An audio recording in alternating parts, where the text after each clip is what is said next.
Ano ka? Ilan cellphone ko ya? Mga lima pa. Ang dami naman oh. Palitan. Pupunta yung isa naman. Palitan Parang pala. darating yung kahapon, nanghuli na ako ng manok. Tawag sa'yo sin na mga. Opo, sabi ko, hindi nga po, hindi ko pa napapatak. Mabuti nga na. Doon na lang po yan sa kabila. Next time na lang. Opo. Dito na lang po sa akin taniman. Yan, saan yun? Diyan sa malapit lang. Basod? Hindi, unalang po ng ano yun. Unalang ng talubatid. Malapit lang pala. Opo. Hindi ba may iglesia doon bago dumating ng bagong silang? Sa hindi kaliwa. Yun. Malapit na po doon. Akala ko nga pupunta kayo kahapon. Ikaw ko na siya. Nahuli na ako ng manok. 3 na hinuli ko kahapon. Lain na ako na. Oo. May nagpin sa atin na. Hindi rin matuto. Sabi hindi ko na pinamay. Hindi ko pa napapatay. Kinakawala mo ulit. Ha? Kinakawala Oo, mo ulit. magkabait naman ulin. Oo. Wala naman ako doon sa bahay manukan. Doon sa bukid. Ano lang ano manukan. Kasi nag-alaga ako doon sa amin ay nawawala. May nangunguha. Nakukuha ng itim na ulo. Mga pusa. Kaya hindi, may tanong ako. Po, ano kaya Peter? Shout out po. Ang tanong ko, bakit blooming na blooming ka ngayon? Parang bumata ka ng ilang percent eh. Ay, lagi naman Kuya Brador, lagi naman tayong blooming kasi lalo't pag nakakatulong tayo ng sa kapwa. Tama. Oo. Kahit malalayo ating inakit na kabundukan, ay pagod tayo sa pag-akyat, pero pag naiabot natin yung tulong natin, naabot natin na kayanan, parang papel ang aking katawan sa pagtulong. Ito lang, ano yung ating masasabi doon sa lalo na doon sa ating mga charity vlogger na mabababa ang mga views ngayon. Alam ko na napagdaanan mo ang lahat ng yan. Oo. At ito ay inspiring para sa kanila. Yung mga para sa iyong May masasabi. Kuya Brador at naitanong mo yan at napakaganda ng tanong mo. Ang kasagutan ko dyan ito. Lahat na bagay na pinagdaan ng hirap na dinaanan ko talaga. Nagsumikap. Kaya ang may papayo ko sa mga bago o matagal-tagal na hindi naibo ang kanilang YouTube channel, ay tiyaga lang, magsumikap lang talaga at laging manalig sa ating mahal na Panginoon Diyos. Yes. At nakita ko talaga yung pagsisikap mo ng mga panahong nandito ako noon. At sa totoo Kuya Brador, alam mo nung araw, nung nandito ako sa dahil pagkatigot, naakyat ko, pag ako nagpe-premiere, pag may pumasok sa akin 15 hanggang 20, masaya na ako, viral lang sa akin yun. Kaya nga, alam ko yun. Ibig sabihin, walang kapaguran ang Andy Kayakap Vlogs. Wala, napapagod din mga Kuya Brador, napapagod din naman tayo. Akit ako ng bundok, mga 2 oras na lakarin, napapagod din. Pero pag naiabot ko yung tulong na dala ko sa ating kababayan na masigit na nangangailangan, pag naiabot ko na yung tulong, parang ang pakiramdam ko sa katawan ko, wala na pagod. Wala na talaga. Kasi nakatulong na eh. Ang kagandahan kasi, Andy, yung paghihirap mo at kasipagan mo ay nagbunga. Opo. Yan ang pinakamaganda. Binabalik naman natin Kuya Brador sa... Oo, alam natin yun. Talagang nakikita namin at talagang subaybay ko din yung mga vlog mo na talagang ibinabalik mo yung biyaya na dumarating sa iyo ay ibinabalik mo rin sa ating mga kababayan. Yan nga sinasabi na kahit mahalaga makapag-abot ng tulong sa kapwa kahit butas ng bulsa. Yes, totoo yan. So, may aabangan ba kami mamaya tulad halimbawa niya, no? Katulad halimbawa ni Diwata, may pag-asa ba na makita natin ang isang Diwata? Ay, lagi na 100%. 100%. Oo, at hinatid ko yung doon, nandun kami ngayon. Ngayong oras ito, mamaya prepare na yun. Kasi sabik na rin ako makita ang isang Diwata. Kasi alam natin, maganda si Joy, mas lalo sigurong kapanapanabik kung makikita natin ang personal. Ayan, makikita niyo yan mamaya. Lalantad. Pero bilib talaga ako sa'yo kasi nga, yung mga ginagawa mong effort na wala kang hinanakit sa mundo kahit sino yung pumunta sa'yo. Wala. Talagang bilib. Nagyayaya pa ako Kuya Berto na kahit sino ang halimbawa galing Maynila, galing sa lugar, at pumunta ng diet, gustong dumaan sa bahay, magkape, ay open na kahit sino. Alam mo ba nung kami ay pumunta dito noong nung event, nakabilang event, hinanap talaga namin ni na Teacher at saka ni Gandang Amy yung bahay mo. Kasi ang balak kasi ng dalawa at saka ako na rin, kasama na rin ako ang driver ay doon dumaan muna sa iyo at makakain. Yun Hindi, ang ganito nga yung Kuya Brador. Lagi ko sasabi ni Mrs. sa live ko na yung may gustong dumaan sa bahay, gustong magkape, dadaan. Halimbawa, dadaan ng Sabado, Biyernes pa lang, PM na. Para hindi ako makaalis kasi kong alis sa bahay. Alas 6, wala na ako sa bahay. Wala na kayong abutin talaga. Kaya sabi ko nga mga kalingap, yung isang Andy Kayakap Vlog ay talagang siya yung pwede nating tingnan para maging malakas ang ating loob. Yan ang katotohanan. At yan ay bilang nandyan din si Pastor J. Morelo.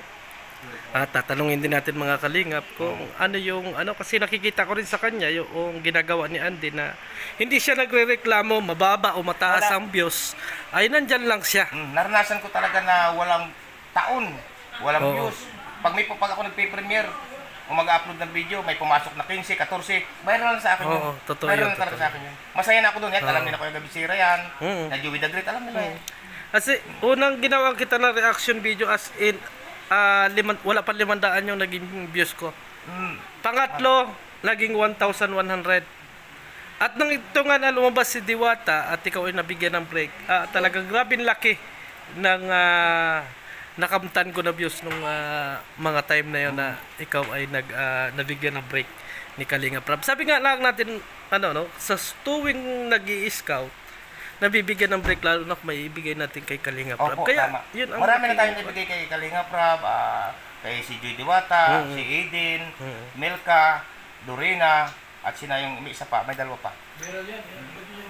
Yan ang kagandahan kasi, Ande, na mas ginugusto mong, kahit alam natin na viral yung mga bata, mas inuuna mo Opo. yung kapakanan ng mga bata, hindi yung kapakanan ng channel mo or kung magiging viral ka. Opo.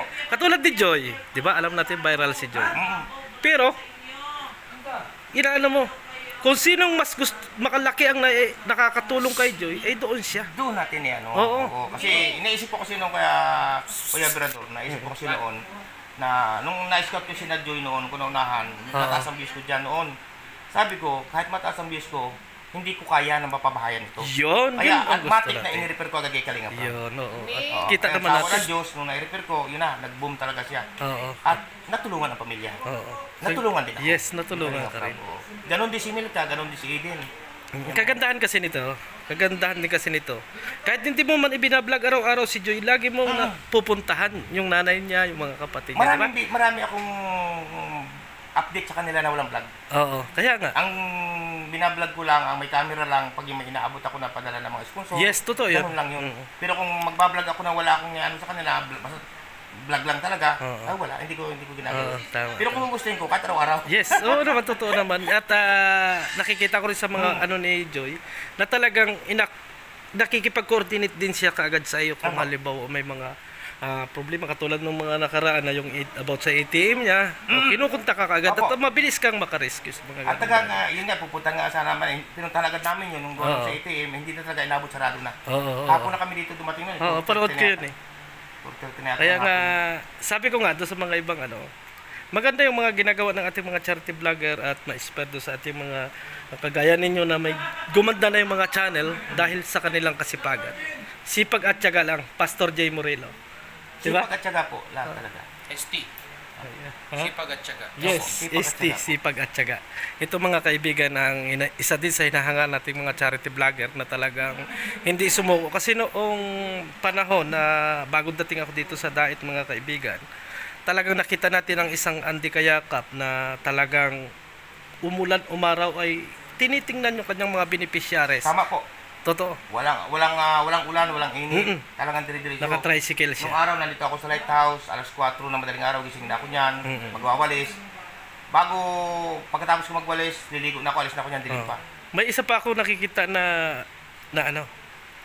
magiging katulad mo sana balang araw si Pastor J. Morelo. Opo, totoo po yan. Oo. Masipag din talaga si Oo. Pastor Jim. At kapanayamin din natin mamaya si Pastor J. Morelo kasi isa din sa nakikita ko na talagang desidido siyang tumulong. Anong may parating mo naman kay Pastor J. Morelo bilang isang nasa landing pan ngayon ng Gumaka? Opo, siya po ang ambasador ng Landing Pad Gumaka, si Pastor Jim Morello. Sipag lang po at tuloy-tuloy lang po at suportahan po natin siya. At hindi pa po nakakilala sa kanya, subscribe po natin. Opo, Pastor J. Morello po. Yon, maraming salamat, Andy Kayakap. Salamat po, At Pedro. talagang Salamat po sa lahat. napaunlakan mo ako sa Opo. iyong interview. Totally, matagal ko nang gustong baka ma-interview ka, hindi lang tungkol kay Diwata, tungkol din sa mga ginagawang pagtulong. Ngayon lang ako nagkaroon ng pagkakataon na ma-interview ka. So, interviewin ko muna si si Pastor Jay Morelo. Ayan. So abangan natin mga kaibigan at hanapin natin si Pastor Jay Morelo, ano? Kasi ito din isa din ito sa nakikita ko na masipag at may potential talaga na gustong makatulong sa ating mga kapwa Pilipino, lalo na diyan sa Quezon, mga kaibigan. So tara, hanapin muna natin si Pastor Jay Morelo. So ayan mga kaibigan, si Pastor Jay Morelo. May ilang katanungan lang tayo about kay Pastor kasi nga ito yung nakikita ko din about kay Pastor. Pastor, magandang tanghali. Pastor, ito lang meron akong mga katanungan kasi nga na-inspire din ako sa mga ginagawa mo sa Gumaka Landing Pond. Na alam ko pagod ka sa paghahanap buhay sa family mo, pero nagagawa mo ang tungkulin mo bilang isang ambasador ng Gumaka. Tulad nito, halimbawa, kaunti ang views mo pero hindi ka nalulungkot at hindi ka naghihinanakit dahil nasa puso mo ang pagtulong. Naniniwala ka ba ngayon sa akin na ang isang katulad mo ay matutulad sa isang Andy Kayakap Vlog? Amen. Yeah. Yun yung aking nakikita dahil hindi naman sa pares tayo taga Quezon, pero gusto kong umasinso or gumanda yung channel lang isang taga Quezon para matulungan nyo ang mga kababayan nating naghihirap dyan.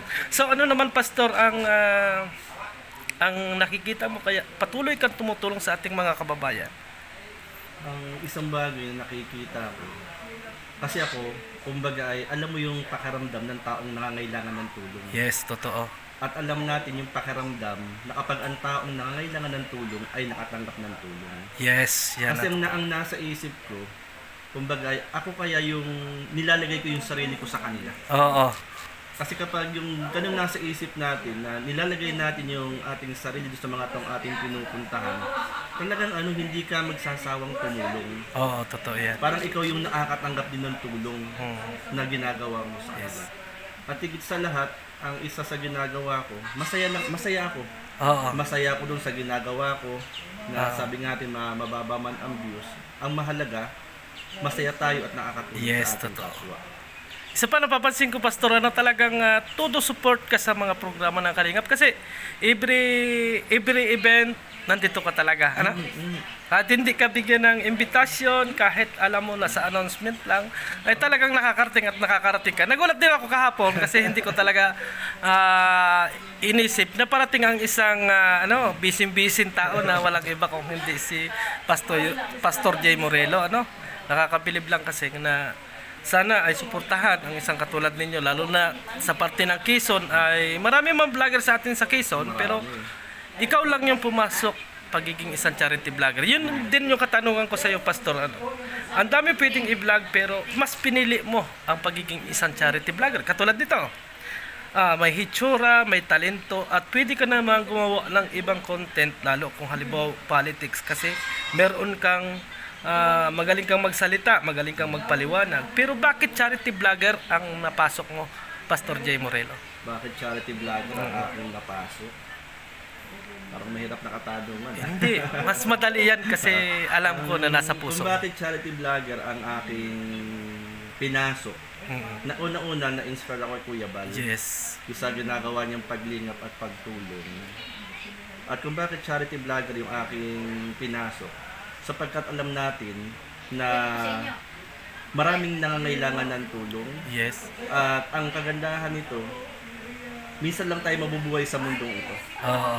Yung minsan lang tayo mabubuhay sa mundong ito, yung tayo ay maging pagpapala sa mga taong ating nakakasalamuha. Yes, hindi man totoo natin yan. kamag-anak, hindi man natin kadugo. Kapag tayo nakakatulong sa kanila, ng simpleng pagtulong, grabe yung kagalakan nila sa kanilang mga puso. Totoo yan.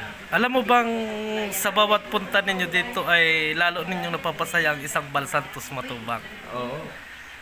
Sa totoo lang, masaya siya na nandyan kayo lagi. Ibig sabihin talagang yung kanyang ipinamana sa ating lahat ay talagang niyayakap natin, di ba? Yan ang kagandahan. So mga kalingap, ito po si Pastor Jay Morelo. Sana naman po ay masuportahan natin ang kanyang YouTube channel. At sana ay madala niya yung pagpapala ng Panginoon. Dahil ang kagustuhan niya lang talaga ay makatulong sa ating mga kababayan at isa ako sa tagahanga din itong charity vlogger na to. Kasi alam natin kapag nasa landing pad, hindi talaga ito viral at napakadalang na mapuntahan ng mga viewers natin. At ang alam ko, marami ka na bang sponsor yung mga nagbibigay-bigay sa atin? Bali yung bang nagbibigay ng ayuda. Oo. Nagbibigay ng ayuda. Oo, salamatan mo, Pastor. Ay, salamat nga po pala sa mga nagpapaabot ng ayuda sa amin sa Kumakalanding Pad. Andyan ang Forever Young. Yes. Yan. Andyan din sina Ate Christy, Tita Inday PB, Ate Dol Dumundon, si Ma'am MBHR, Yeah. si Ate B Considerate. Yes. Yes, Oo. Ate B Considerate. Isa yan sa aking kaibigan. Na kung saan ay nakapamigay tayo ng mga school supply nung pasukan Oo. sa Kumaka. Saka si Ma'am Inday Test TV. Oo. Kumbaga sila ay nag-share ng blessings. Hindi naman yung Hindi naman yung malaki. hindi malaki. Katamtaman lang. Katamtaman lang. Lang. At ang isa pa nga, Sir Berador, yung pagiging charity, yung paglingap na ating ginagawa, isa rin sa nasa isip ko, sino pa ba ang gagawa? Oo, tama. Diba kasi sa panahon ito, maraming vlogger, Oo. maraming pwedeng tumulong, Oo. pero hindi nagagawan tumulong. Oo, tama. Ang kagandahan ito, tayo ay napapabilang doon sa mga taong tumutulong sa ating kapwa. Kasi bihira mabibilang yung mga taong tumutulong. At nagpapasalamat nga tayo, merong isang Balsantos Matubang na kung sanay na-impluensyahan tayo pagdating sa pagtulong. Ayun. Doon pa namang masaya na tayo. Yun. Salamat Pastor at maraming salamat sa pag-interview sa iyo At sana suportahan tayo ng ating mga viewers at doon sa ilang mga sumusuporta sa atin. So, see you again, Pastor. Salamat, Mabuhay ka. Mabuhay ang Team Kalingap. Yes, thank you very much. Thank you. So ayan mga Kalingap, maraming salamat sa ating mga viewers at sa lahat ng sumusuporta sa Kalingap. Maraming salamat. Mabuhay tayong lahat. Sana po pa-support ang ating mga charity vlogger at ang ilan pa. Thank you very much.